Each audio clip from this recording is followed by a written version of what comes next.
ভারতীয় জনতা পার্টির কতজনকে লাগবে তাকে ভোটে জেতানোর একটা সম্ভাবনা তৈরি করার জন্য কতজনকে তাদের লাগবে, তাদেরকে সিআইএসএফ ও লাগবে, তাদের বিএসএফ ও লাগবে, তাদের ইলেকশন কমিশনের পক্ষপাতিত্ব লাগবে, তাদের ভোট চলাকালীন তাদের নেতৃত্ব আসবেন, তাদের বঙ্গ বিজেপির উপরে ভরসা না থেকে, তারপরে এই বিভিন্ন আনুমানিক কথা ইত্যাদি বলি কতজনে, তারপর কিছু কিছু তাদের পক্ষে যারা প্রচারও করতে পারেন, তাদের পক্ষে যে মিডিয়াগুলো আছে তাদের সহযোগিতা করেন, কতজন দরকার তাদেরকে যে একটা নির্বাচনে হয়তো একটু দাগ কাটতে পারে, তার জন্য এতজন সহযোগী দল এইটা হতে পারে না। কেন্দ্রীয় বাহিনীর বাড়ান্ত আমরা প্রথম দিন থেকে লিখছি, আমরা প্রথম দিন থেকে লিখছি যে একটা লেভেল প্লেইং ফিল্ড দরকার, এখানে অতি সক্রিয়তা। শুধু তাই নয়, তার সঙ্গে দেখা যাচ্ছে যে একেবারে ভোটাররা কাকে ভোট দেবেন সেখানেও প্রভাব খাটাচ্ছেন বিএসএফ এবং সিআইএসএফ। এবং আমরা তো প্রচারে যখন গেছি কিছু কিছু জায়গাতে তারা বলছেন যে তাদের একটু প্রোটেকশন দরকার, কারণ অনেক সময় কিছু কিছু সম্প্রদায়, কিছু কিছু কমিউনিটিস দেখে বিএসএফই কিংবা সিআইএসএফ তাদেরকে বাধাপ্রাপ্ত করছেন যাতে ভোটই না দিতে চায় তারা। এই অভিযোগগুলো আমরা ইতিমধ্যে ইলেকশন কমিশনের দ্বারস্থ হয়েছি, চিঠি দেওয়াও হয়েছে। বলছি, শুভেন্দু অধিকারী বলছেন যে মানে তৃণমূলের কপালে দুঃখ আছে। উনি বলছেন যে কাল থেকে হাজার হাজার প্যারামিলিটারি আসবে, কিপ 6 এবং 7 দফায় তৃণমূলের কপালে কি আছে এটা এখন থেকে ভাবুন।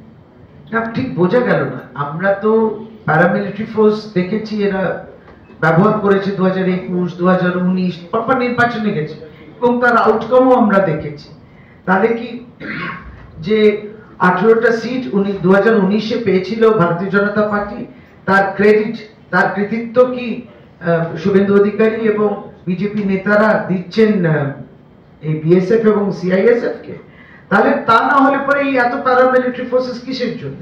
মানুষ তো ভোট দিচ্ছেন, আপনি মানুষকে সন্ত্রস্ত করছেন কেন?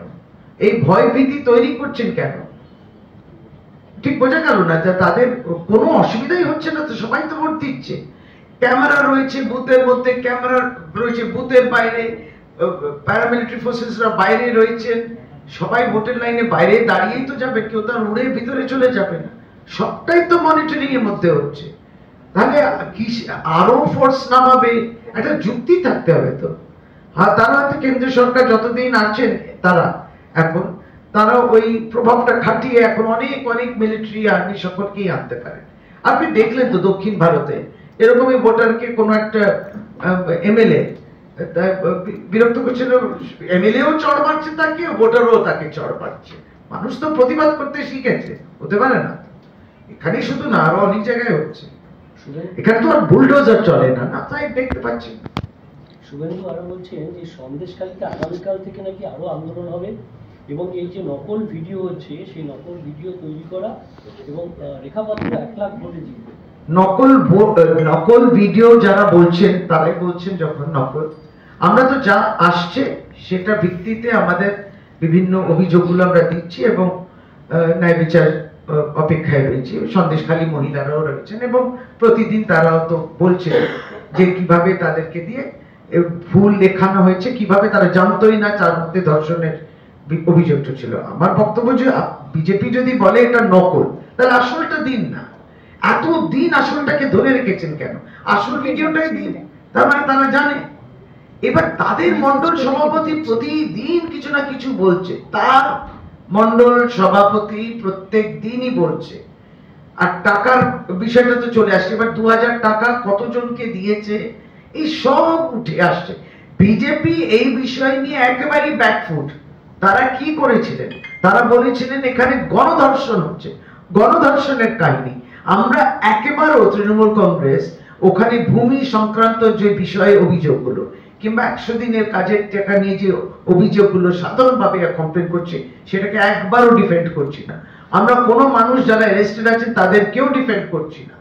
আমরা সেটাই বলছি যে এই রাজ্য প্রশাসন এবং একটি রাজনৈতিক দল তৃণমূল কংগ্রেস পদক্ষেপ নিয়েছে, কিন্তু যখন আপনি আপনার বিরুদ্ধে যখন সমস্তটা তথ্য উঠে আসছে তখন আপনি সেটাকে নকল বলবেন, ডক্টর বলবেন, ম্যানিপুলেটেড বলবেন, প্রধানমন্ত্রী এসে বলবেন যে তৃণমূল কংগ্রেস মহিলাদের ভয় দেখাচ্ছেন, তার বক্তব্যে তিনি ভয় দেখিয়েছেন।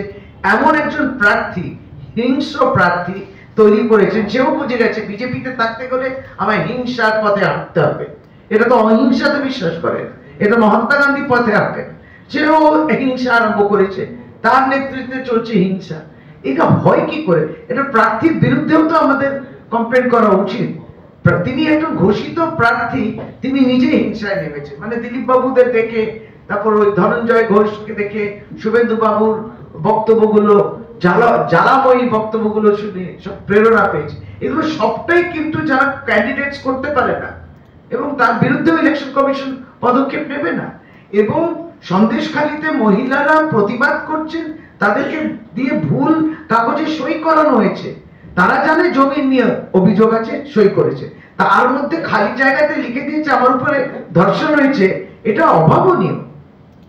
আপনি ধর্ষণ মতো একটা অভিযোগ, ধর্ষণ মতো একটা অপরাধকে ব্যবহার করছেন নিজের রাজনৈতিক ফায়দার জন্য। এটা আবার মোদিজি সমর্থন করে, কারণ তার বিরুদ্ধে কিছু বলেন। তারা বকাবকি করেছেন, বিজেপি বঙ্গ নেতৃত্বকে কি করেছো তুমি? তো মোদি, শাহ সবাই এলেন, কিন্তু কেউ তো বিজেপিকে বকাবকি করলো না বাংলায় যে তোমরা এটা কি করেছো, এটা করা উচিত নয়। সমর্থন রয়েছে, তাই টপ টু বটম